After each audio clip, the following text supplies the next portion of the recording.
Oli.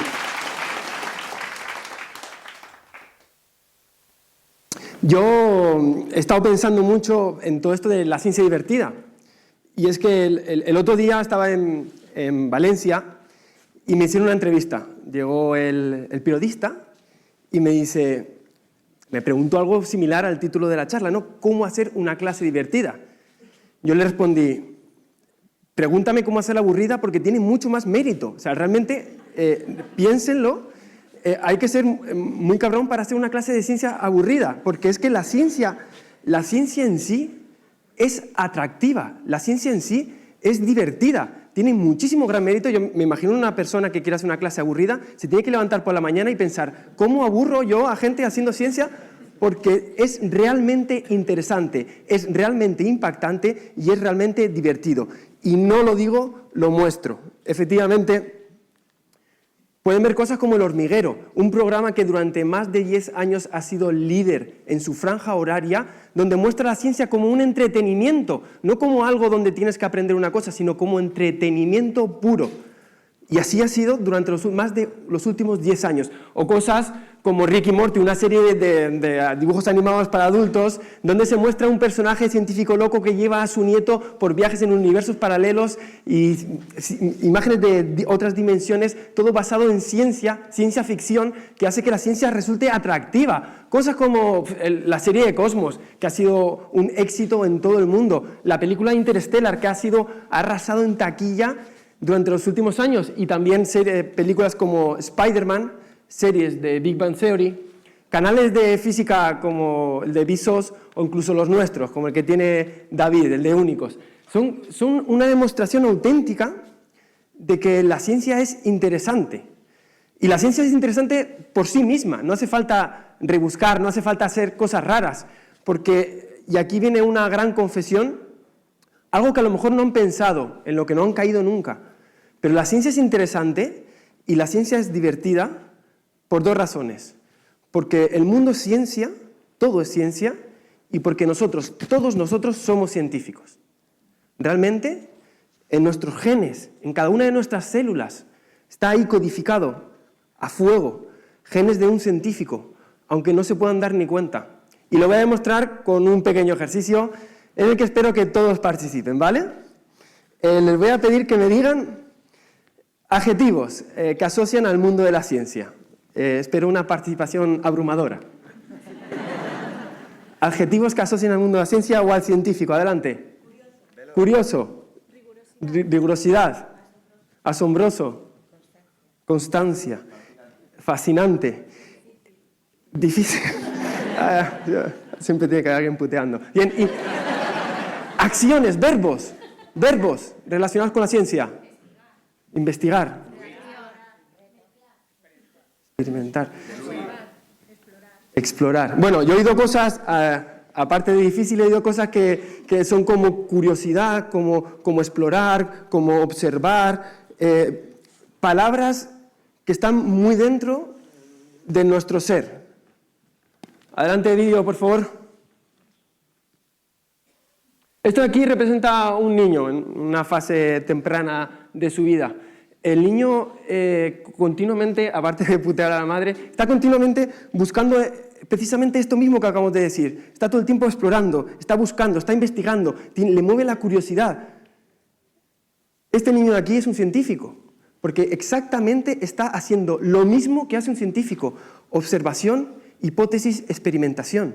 El método científico está en nuestros genes y somos científicos desde que nacemos. Bueno, lo voy a probar un poquito más adelante porque quiero poner este vídeo de nuevo, pero ahora con volumen. Lo había puesto sin volumen simplemente para que se fijaran las imágenes, para que realmente profundizaran en lo que están viendo, un niño experimentando. Ahora lo vamos a ver exactamente con volumen. Adelante.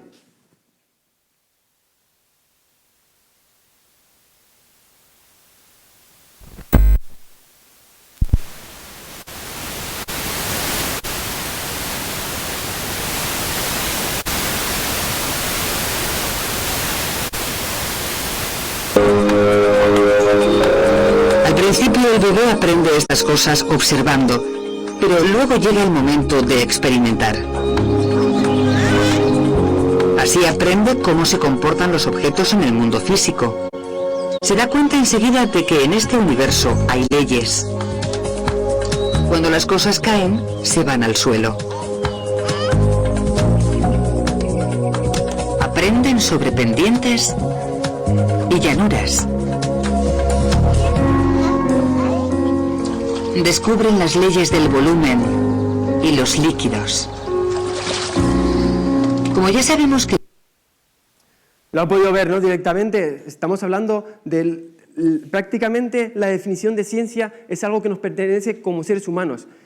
No en vano, nosotros los seres humanos hemos sobrevivido a siglos de existencia en momentos muy difíciles en los cuales el ingenio y la inteligencia fueron fundamentales para que los primeros homínidos pudieran sobrevivir. De hecho, de entre todos los homínidos, aquellos que eran capaces de hacer mejores observaciones, los que eran capaces de hacer mejores hipótesis, sacar leyes que permitían predecir lo que iba a ocurrir en el futuro, como si llegaba una sequía, o poder orientarse con las estrellas, o cosas tan simples como utilizar diferentes utensilios para poder modificar su entorno. Esas cosas hacían que ese homínido con esas habilidades especiales sobreviviera y se reprodujera después. El caso es que con esto estamos viendo que efectivamente es nuestra genética, la evolución y la selección natural han permitido que hoy seamos seres científicos desde que nacemos. Seres científicos que lo tenemos en nuestras venas, corre por nuestras venas, que estemos continuamente utilizando el método científico. Y la naturaleza guarda un lugar especial para ese método científico en nuestros cuerpos. Es la curiosidad. Somos naturalmente curiosos. Y eso es lo que hace que tengamos esa predilección por la ciencia. Entonces parece que hay una paradoja aquí, ¿verdad? O sea, ¿cómo tenemos esa predilección natural por el interés en la ciencia y a la vez somos tan apáticos científicamente en la edad adulta, ¿verdad? Yo supongo que como profesores habrán notado algo similar a lo que yo he podido notar. Efectivamente, llega una edad en la cual los niños dejan de hacerse preguntas, dejan de experimentar, dejan de buscar. Se pierde completamente el interés por la ciencia. Ocurre más o menos en torno a los 10, 12 años. En ese momento, el niño curioso es el niño raro y la ciencia pasa a ser aburrida. Se le está robando la curiosidad en algún momento del proceso de aprendizaje desde que son pequeños hasta que son adultos. En uno de los mayores crímenes que se puede hacer a la humanidad, robar la curiosidad innata de las personas. Una gran crisis que tiene una solución, por supuesto, y es que en la raíz del problema está la solución. Y por eso yo quería presentarles a mi héroe personal, que seguro que es referente de muchos de los profesores de ciencia aquí presentes. Es el señor Walter Levin. ¿Lo conocen? Él es profesor del MIT durante unos 43 años. Ha dado clases de ciencia espectaculares durante toda su vida. Y es un referente no solo por los espectáculos que monta, sino por el cariño que le tienen los alumnos. Algo que se ha ganado gracias a esa forma tan única y genuina de enseñar. Voy a poner un pequeño vídeo de una clase del señor Lewin.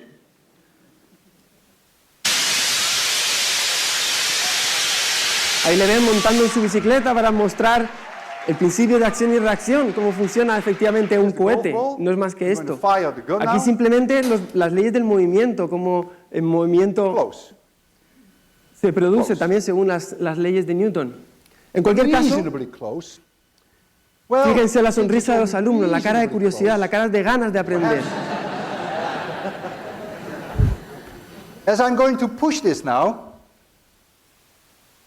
En cualquier caso, cuando yo me pongo a pensar cuál es el éxito de este profesor, de Walter Lewin, siempre caigo en lo mismo. Está utilizando de una forma magistral la curiosidad. Mis vídeos, los que mejores funcionan, son aquellos que van a las preguntas que todos nos hacemos. Preguntas que están basadas en nuestra curiosidad innata. Todo el mundo quiere saber por qué vuelan los aviones, por qué el cielo es azul, cómo se produce una tormenta, por qué los rayos tienen la energía que tienen. Son preguntas que nacen de nuestra curiosidad. Y lo mejor de todo es que el mundo sigue las leyes físicas. Entonces, es un laboratorio. Nuestro mundo es un mismo laboratorio. No tenemos que ir a una sala blanca para probar nada. Estamos en un entorno donde las leyes físicas funcionan. No hay que ir más allá. Y esto es lo que hace el profesor Lewin. Él lo que hace básicamente es poner a prueba la curiosidad de la gente en vivo y en directo. Él nunca va a las fórmulas, sin antes haber despertado primero la curiosidad de todos los presentes. Realiza algo que llama la atención del público para luego ir a las fórmulas y explicar cómo funcionan. Y esto es algo que él hace de una forma magistral. O en palabras siempre de un proverbio chino que dan mucho mejor, dime y lo olvidaré, enséñamelo y lo recordaré, pero si de verdad quieres que yo lo aprenda de verdad y para siempre, haz que yo lo viva, haz que yo lo experimente, haz que yo sienta ese conocimiento como propio. Y quizás está ahí la base no solo de aprender bien, sino de implicarse en el proceso de aprendizaje. Esto se supone que es una charla sobre cómo dar una clase divertida. Se supone que debería haber una serie de reglas, ¿no? Haz esto, lo otro. Yo personalmente odio las listas. Por encima de odiar las listas, odio decir a otros lo que tienen que hacer cuando los otros saben más de lo que tienen que hacer que lo que yo lo sé, porque yo no soy profesor. Entonces, no voy a hacer mi lista de cosas que tienen que hacer. Pero por suerte estoy trabajando en un proyecto de educación a nivel global. Es un proyecto europeo, financiado por la Comisión Europea del H2020, donde 16 miembros de diferentes países europeos estamos investigando cómo revolucionar las aulas, utilizando como motor la curiosidad. Fíjense qué bonito, ¿verdad?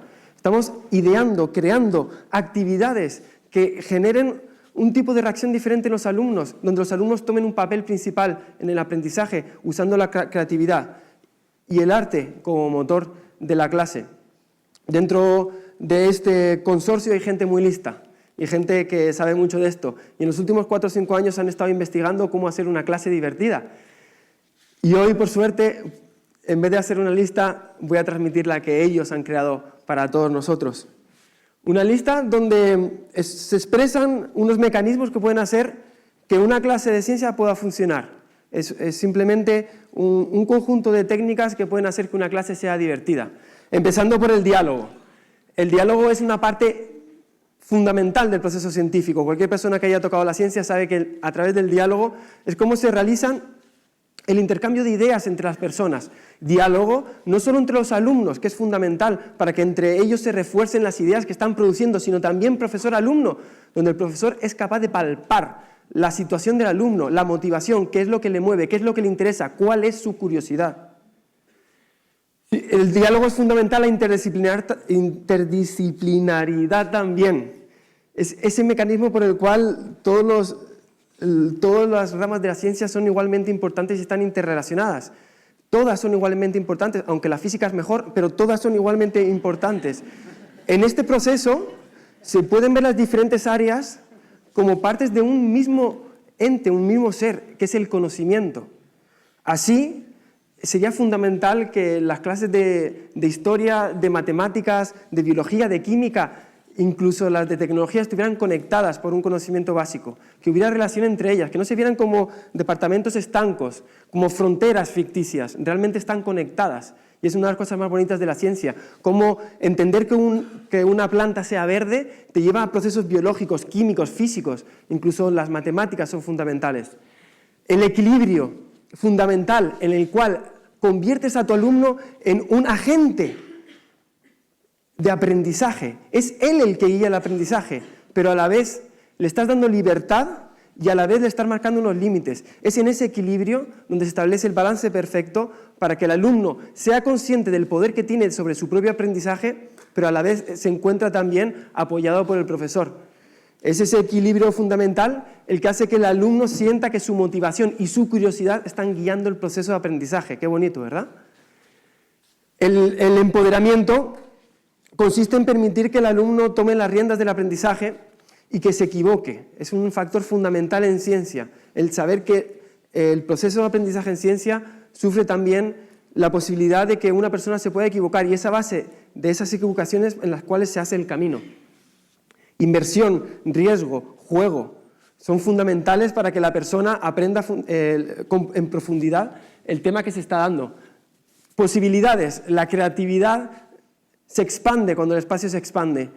El arte juega una dimensión fundamental también en crear nuevas ideas e inspirar el pensamiento del alumno. Colaborativo, obviamente, porque la misma ciencia es colaborativa, y la ética, porque está detrás de todas las decisiones que se toman, en cuestiones como, por ejemplo, si se debe liberar algo así como el conocimiento que permite la creación de una bomba atómica.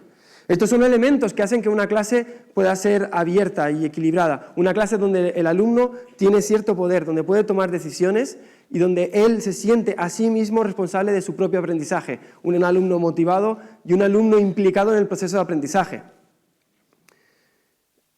En cualquier caso, cuando uno piensa en todo esto, es simplemente el secreto está en permitir que la curiosidad del alumno se expanda. Si es verdad que estamos robando la curiosidad al alumno, el único secreto para conseguir que se implique en el proceso es dejando que su creatividad su curiosidad tome un papel fundamental. Parece entonces que es fácil hacer una clase divertida, ¿verdad? No hay que hacer nada. Solo hay que hacer que el alumno se guíe por su propia curiosidad. Cuidado, estoy diciendo que es fácil hacer una clase divertida, no que es fácil ser profesor. Ser profesor es muy complicado, ya lo saben.